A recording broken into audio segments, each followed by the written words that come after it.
Like always, appreciate you guys coming out and covering Penn State football. Couple things just to cover with you guys from really last week.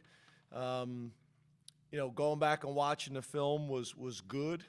It was about what we anticipated, in terms of how it felt during the game, and then be able to watch a tape and go through and grade it. I think you guys already seen players of the games and things like that. One of the things I think was interesting is if you do a statistical comparison between our West Virginia game last year and our West Virginia game this year, no one's really talking about our defense, and our defense really played well.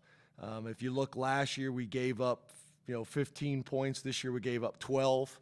So we were better in that. We were better in points per possession. We were better in explosive plays. We were better in total yards allowed. We were better in rushing yards allowed. We were better in yards per carry. We were better in yards, passing yards allowed, yards per attempt. Third down efficiency was exactly the same, which was interesting. We were better in average third down yardage forced. We were better in takeaways. The only category we weren't better in was sacks. We had 3 last year. We had 2 this year. Red zone touchdown percentage, we were better. Time of possession, better.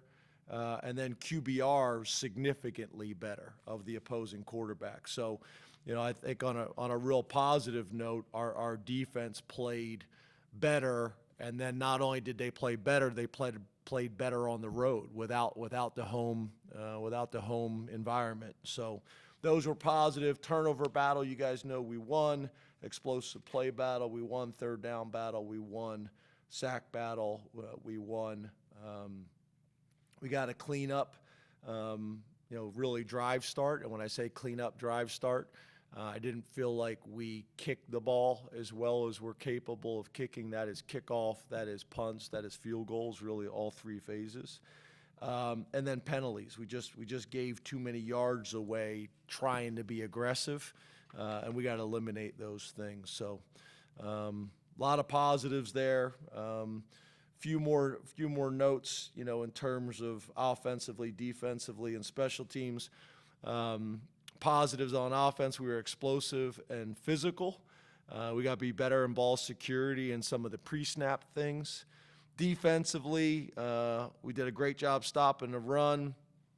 We limited explosive plays. I think we only had 1. Sudden change response, that takeaway was huge. That was a huge play in the game. And then 0 points in the third quarter. I think you guys also know, I think we have the longest streak in the country of not giving up a touchdown to start a game. So that's been a real positive for us. Areas for growth, the penalties, just overall communication and substitutions. And then special teams, I thought we played really physical. There's some really physical clips on tape from our special teams. And then opportunities for growth, like I talked about, we got to kick the ball a little bit better. We did have a substitution error, and then we did have to burn 3 timeouts, 1 on offense, 1 on defense, and 1 on special teams. So that's not what we're looking to do. And then for this week in Bowling Green, Scott Loeffler, the head coach there, we know Scott, pretty well. Been a guy that's been in this conference, obviously played at Michigan. We know them very well. Frank Leonard and him were on staff together at Boston College. So I got a ton of respect for him and his career and what he's been able to do. You look at them offensively, it's essentially his offense. He calls the offense, has done that for most of his career. And they did a really good job and put up big numbers this past week. They're a run-first offense predominantly.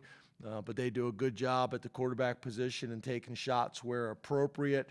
We've been impressed with their tight end number 0, Harold Fannin, their running back number 4, Terrion Stewart, and then their quarterback, Connor Bazelak, who also has got some history here in the Big Ten as well. And then defensively, Steve Morrison and Sammy Lawinson running the defense over there. And, from what we've seen on tape so far, they're going to create some challenges. I would say, looking at their team in general, they're a bigger, more physical team than what I anticipated. You look at them on film, but then also look at their numbers. They're a big physical group. This is a team that's going to play combination of odd and even front. They're primarily a middle of the field open defense, but they will close it up and play some zone cover 3 and a decent amount of pressure as well. Guys that we've been impressed with is their cornerback number 1, their defensive end number 5, and then their linebacker number 3. Very, very productive players. And then on special teams, Alex Bayer does a nice job for them in coordinating their special teams. Right now, their rankings and statistics are really good. Obviously, they returned the opening kickoff of their game for a touchdown. Their kick returner number 20 and their punter number 41 are guys that we've been impressed with. So still early in the week, kind of figuring out who they are right now, putting the game plans together. Obviously, we do not have practice today. It's a game planning day for us, and the players are in the building watching film on their own. And then Tuesday we'll have practice, and then see you guys out there for a portion of practice. No changes on the depth chart at this time, and no changes to the red, yellow, or green list that you guys are aware of. So open up the questions. Let's go to Rich Scarcella on Zoom, followed by Frank Bodani. Good afternoon, James. How are you? Good. How are you? I'm well, thank you. James, Smith Vilbert is somebody who more or less missed 2 seasons, and I was just wondering, to see him have the impact he did Saturday, and what was going through your mind, and also what do you think kept him going to persevere through everything? Well, I think the first thing I'd say is I think you guys remember me talking about Smith as a guy that no one's really talking about, that I think is going to have a big year for us. And a big part of it is it's understandable, right? He missed essentially 2 years of football. But, you're talking about a guy who was a high-level basketball player when we recruited him. He's 6'6", he's 280 pounds, he can run, he can bend, he's aggressive. And he's mature. You got a mature football player. So, I'm proud of him. He's also a guy that got his degree. He's done it right from that standpoint. And I know he's extremely hungry this year with as much time as he's invested to really help this team as much as he possibly can, to help the defense as much as he can. And obviously also to have a big year for himself and for his family. So, I think you guys are going to continue to be talking about him a lot this year. I think there'll be a lot of conversations about him, on a national scale as well. Those guys are hard to find. Guys that, have a chance to be physical against the run, but it can also be disruptive as pass rushers. His length is an issue for people. But I'm really proud of him. I think he's going to have a big year, and I'm glad you asked about him. Let's go to Frank Bodani, followed by Mark Wogenrich.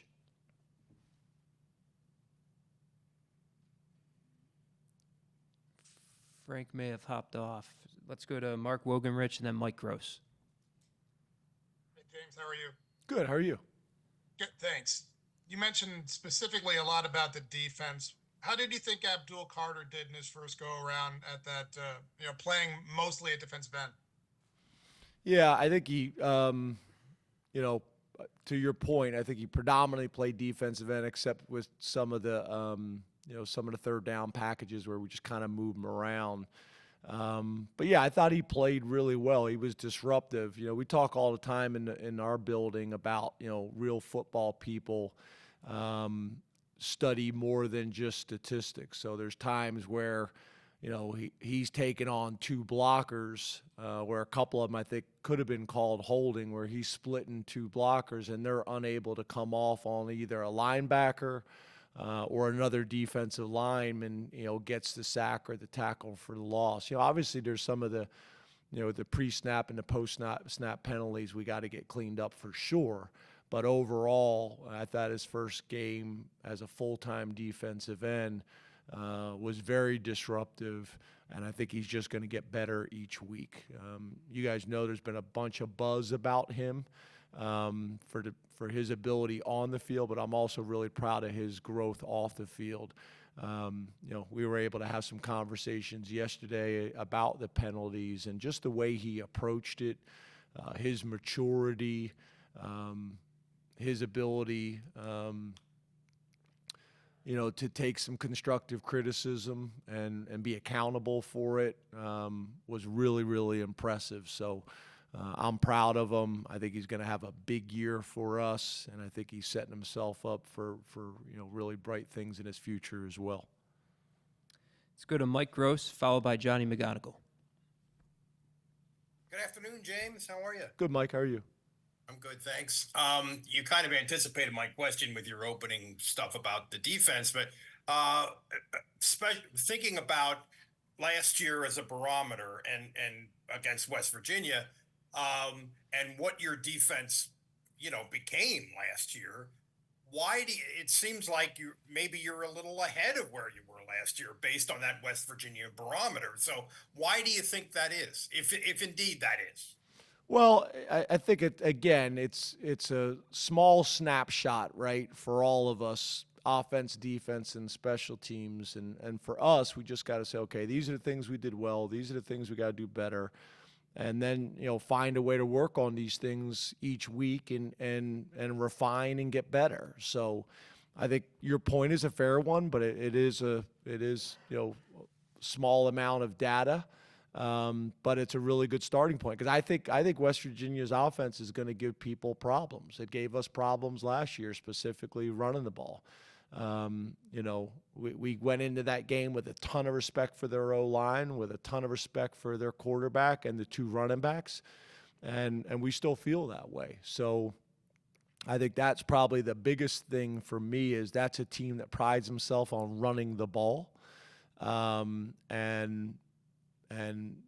they weren't able to be overly productive against us running the ball. And then if you look at the quarterback's QBR last year compared to this year, it was a significant difference. So I think it's a really good starting point. It's a foundation to build on, but we got to build on it and we got to get better. Let's go to Johnny McGonigal, followed by Neil Riddell. Good afternoon, James. How are you? Good. How are you? Good. What was your assessment of Anthony Donko at right tackle?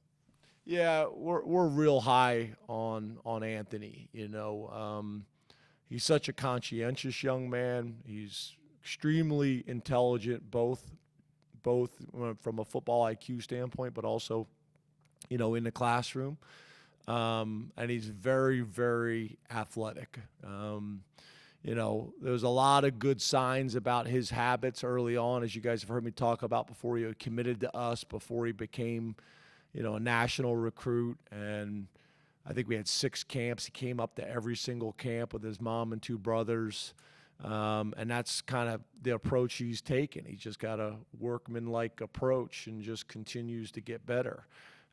Played really well in the bowl game, which gave us some excitement about, what his future could be. And then, we thought he went out and played really well in week 1. So,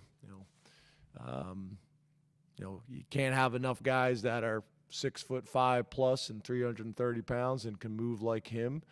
And again, the consistency and the intelligence that he has. So, he's another guy that, I think is just going to get better and better as the year goes on.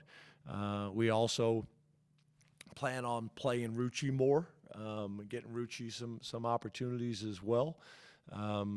But Donka's playing, really well in the 2 games that we've been able to kind of watch him and evaluate him. But it's also what we see in the weight room. It's what we see in, summer workouts, winter workouts, and what we saw, throughout training camp too. Let's go to Neil Riddell, followed by Mark Brennan. Hey, James. I Hey, was Neil. wondering, happy Labor Day there. You too. Xander's miss, I know you look like you showed confidence in him, to take that shot. Would you have liked to have got him, a closer field goal for to get started with? Can you walk through that a little bit? Yeah, the plan was there to either go for it on fourth down. If I remember correctly, I think it was like 3rd and 10 or 3rd and 9 at the time. And we were planning on going for it and trying to get it to 4th and 5 or, a shorter field goal. I think we ran the ball in that situation. I think we ran an option play with Bo, and I don't think we gained a whole lot. So now you're stuck in a tough situation. Do you want to go for it on 4th and 10? Didn't feel like that was the right thing to do.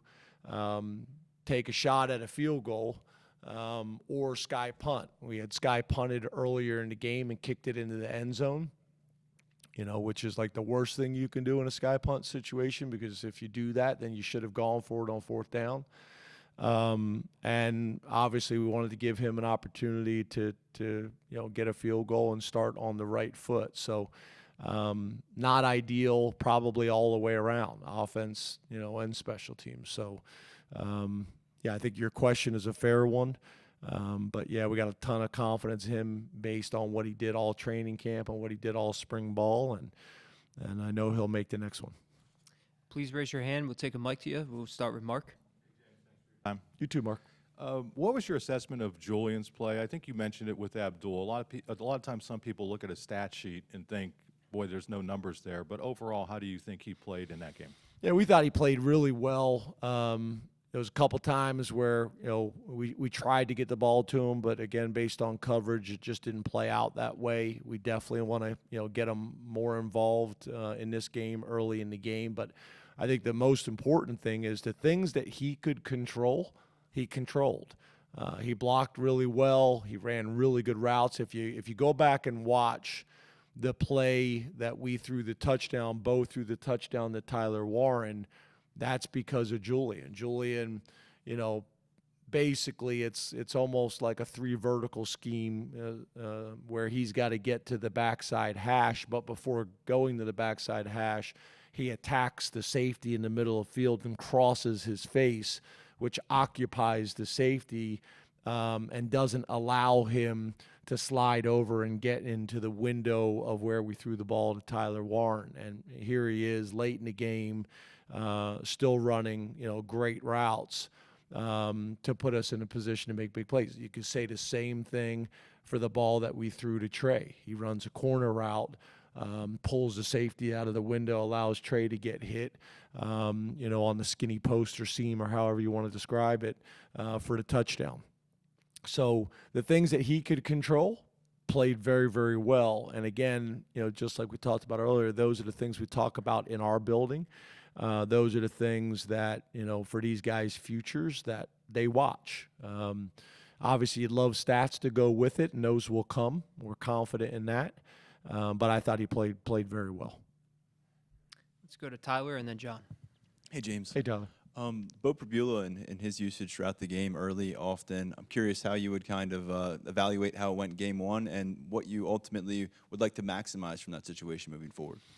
Yeah, I think it's a real positive for us because although Drew obviously is showing he can make plays with his feet, Bo has that ability, maybe at a little bit different level and a little bit more of a playmaker.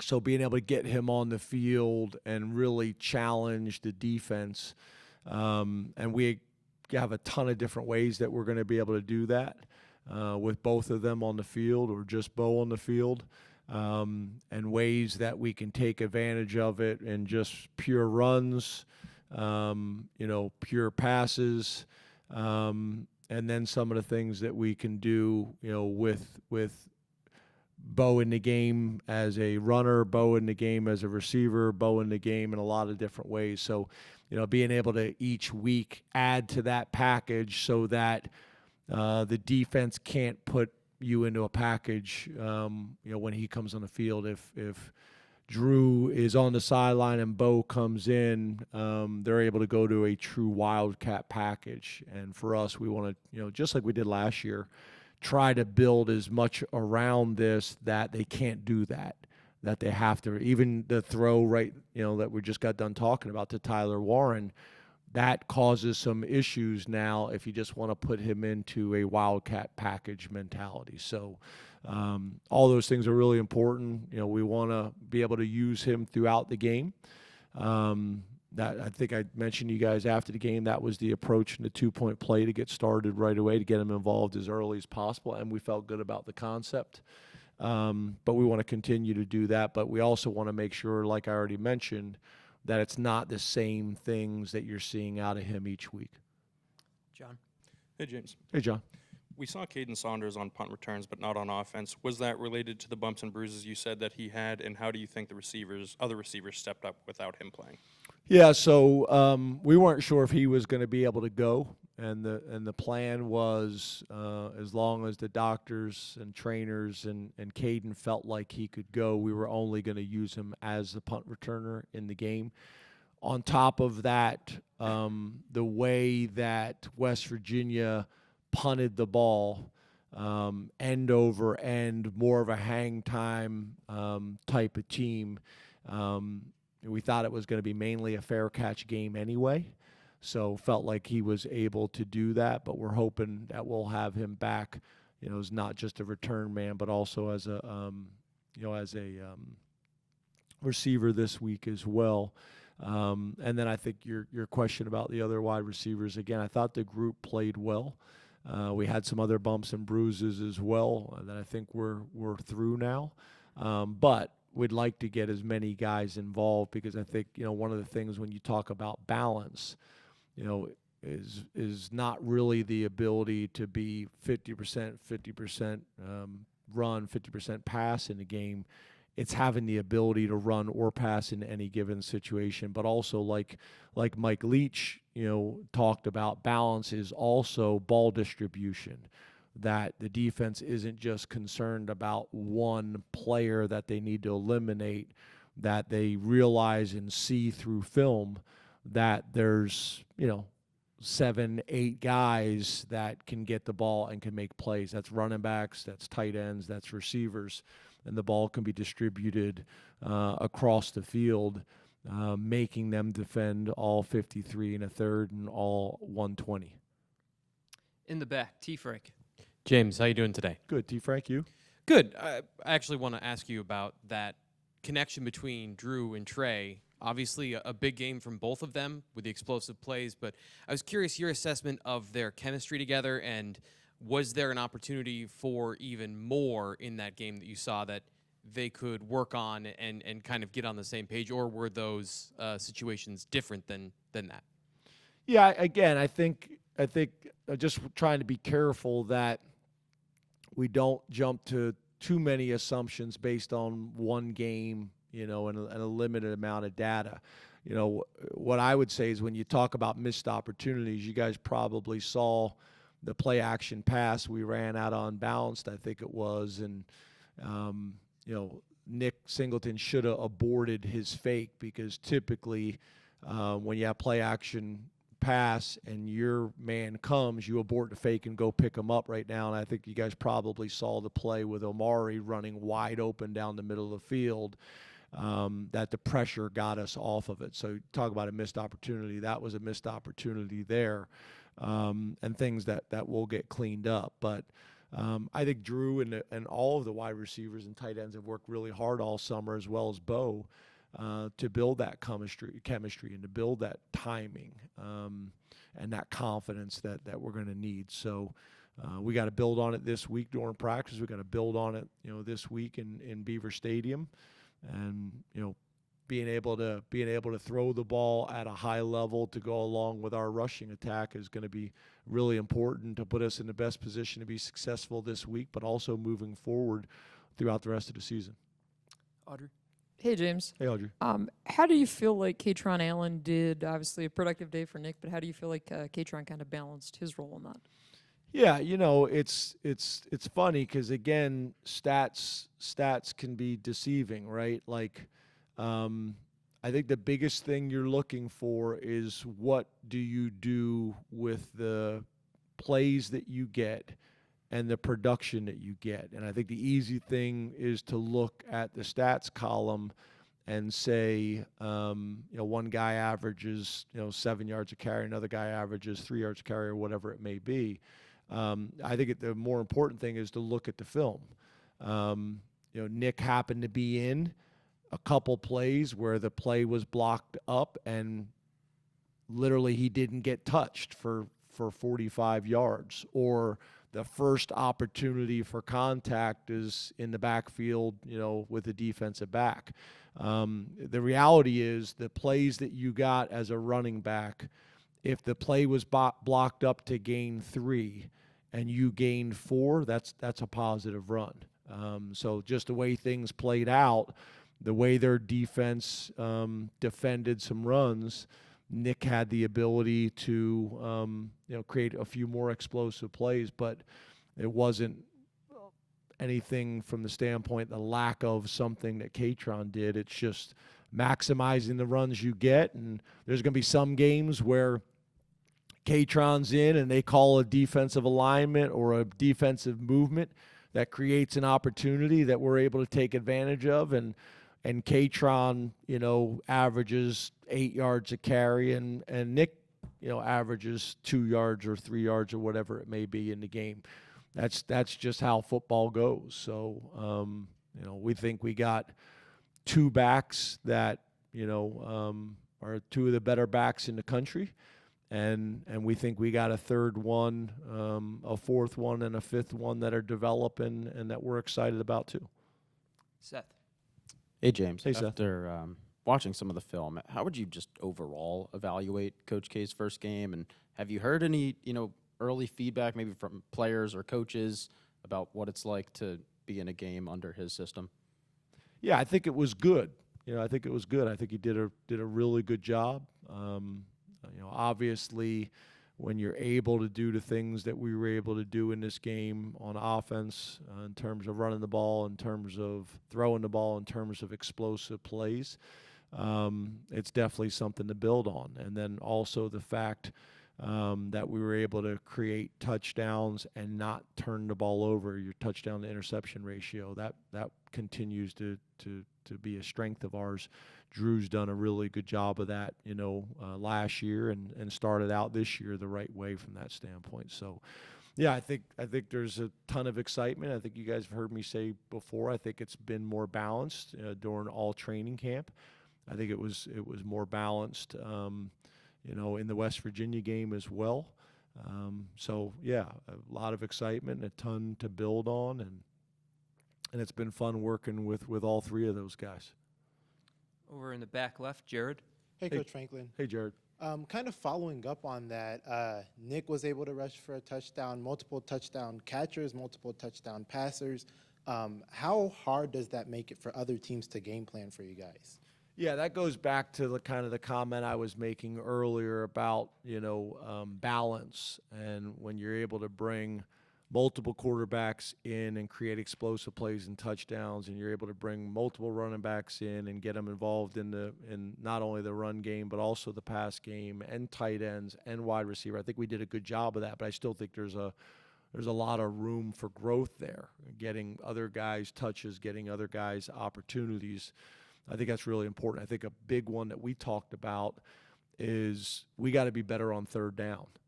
And why that is so important is, number one, so we don't get into a situation in the first half where our defense is on the field too long. You look at the play differential in the first half, it not a positive for us.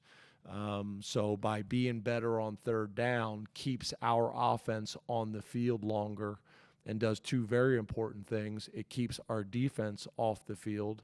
But the other thing it does, it creates more offensive plays. And whenever you have more plays, obviously, it creates more opportunities for other guys to get touches or for certain guys to get more touches. So I think those things are real important. And then I think, our defense plays a part in that as well, being able to create some 3 and outs. Our offense staying on the field, our defense getting off the field and creating, more opportunities for touches and more opportunities for explosive plays and more opportunities for scoring points. In the middle, Max. Hey, James. Hey, Max. We talked a lot in the offseason about the potential of the cornerback room without seeing it yet. What did Kimber and Harris do to earn the start, and what are your takeaways from that group as a whole? Yeah, I think you're going to see a rotation there. We feel like we got 6 guys that all can play, and I think you'll see a little bit of a rotation. We'll see how this week goes, but different guys starting based on how they practice that week, like a true competition based on weekly production and weekly practice habits. I think Elliott's another great example. He played really well on special teams, starting in 4 units, and then, also got reps at corner and made a huge interception, which was a big-time play. So, I don't think I'd be careful if I was you guys, not just at corner, but a lot of positions, feeling like the guys that started in game 1 are going to be the exact starters in week 2 or throughout the year. We got time for 2 more in the back. Allie? Hey, James, how Hey, are Allie. you? Good, how are you? Good. How do you attack this week knowing that on the back end is a really early season bye week? How much do you want to see from your guys before you get a break 2 games in? And how important is this being back at home, being able to settle some of those things that might have been challenges on the road? Yeah, this week it doesn't really change. We'll stick to our normal routine. Obviously, next week having 2 buys and how that factors in. Spent a ton of time, this summer as well as last week, talking to Andrew Nelson about that, talking to Tom Allen about that, talking to Justin Lustig about that, talking to Andy Kotelnicki about that in terms of what did Kansas do during the bye week, what did Indiana do during the bye week, what did Vanderbilt do during the bye week, what do some of the NFL organization do, what are some other programs that we have close connections, what do they do? Get with Andrew Nelson about what's the appropriate thing to do and any tweaks that we need to make to our process. And then also the fact, again, that we got 2 buys and how do we approach that. So it won't really change anything for this week. But obviously, next week, all those things and all those decisions that we made, we'll execute them. I don't see a whole lot of changes because the feedback that we got from a lot of the places that we looked at are similar. But we try to do as much after-action review as we can. I actually was talking to Andrew Nelson this morning about that, Nelly, about training camp. I wanted him to go back and revisit all of training camp and any suggestions he would make, and then me and Ben Kerr documented them for next year and already made the adjustments on next year practice shells, for training camp, some things that we think we could do a little bit better. And then we'll do the same thing after this first bye week. We'll look at it afterwards and say, okay, now with the second bye week and later in the season and, obvious wear and tear that's going to occur, how do we handle the second bye week different than the first bye week, excuse me. So, but I don't see a whole lot of changes, this week in our approach. Last question, Daniel. How's it going today, James? Good, how are you? Doing well. We saw a more demonstrative side out of Drew. Demonstrative, like that. On Saturday. Where'd you go to college? I don't know if I should answer that one. I want to know, and the fact that you're nervous to answer it is University telling. of Maryland. Oh, Terp. We overlapped for a year. Nice. In 2010. 2010. Mm-hmm. Nice. Pretty good year. Yeah. Is that a good year, 2010? Yeah. Yeah. Awesome. We saw Drew, with the official after the cadence. We saw him signaling first down. Now, did you guys go back and watch that play on the TV copy? Mm-hmm. What'd you guys think? Can hear some things. Yeah. I'm not talking about hearing things. You guys see the guy clapping. Yeah, it's pretty obvious on TV. It's interesting. I don't know if everybody saw that, but I want to clear that up before I answer your question. I think a lot of people thought that that's what they were reviewing. That's a non-reviewable play. So I think there was some confusion about that as well. Sorry. Back to Maryland and your other questions. But we saw, drawing with West Virginia players, the defenders said that this is a different side of Drew that they haven't really seen that much. What has it been like bringing that part out of him, and what has gone into getting him to be this comfortable and kind of showing this side of him? Well, I think part of it too, right, is it's year 2 for him as the starting quarterback and year 3 in the program. So he shouldn't look the same. He shouldn't behave the same. There should be growth. There should be more confidence. There should be more swagger. Because he's earned that, right? Confidence is something you earn. It's not something that you give. It's something you've earned, and he's worked really hard, and you see it in his play. That stiff arm was a credit to our strength and conditioning program, but it's also a credit to Drew and the work that he's put in. And I also think for that to happen on our sideline and for our sideline to see that and see him make a play like that he has not made in the past, and then to react the way he reacted was really pretty cool. And, I think all the points you make are fair. But again, I think some of that is our Danny O'Brien, Andy, Kotelnicki, our coaching about things that he did well last year and things that he needs to do better this year. But I think it's also just part of his maturation process and his being comfortable with being the starting quarterback at Penn State and everything that comes with it. But I think the word you used, I think, was a really good word to describe it. And I don't know if I necessarily would have said that I knew that was coming, but I sure was glad it happened. Thank you very much, Coach. Thanks, guys. Have a good day.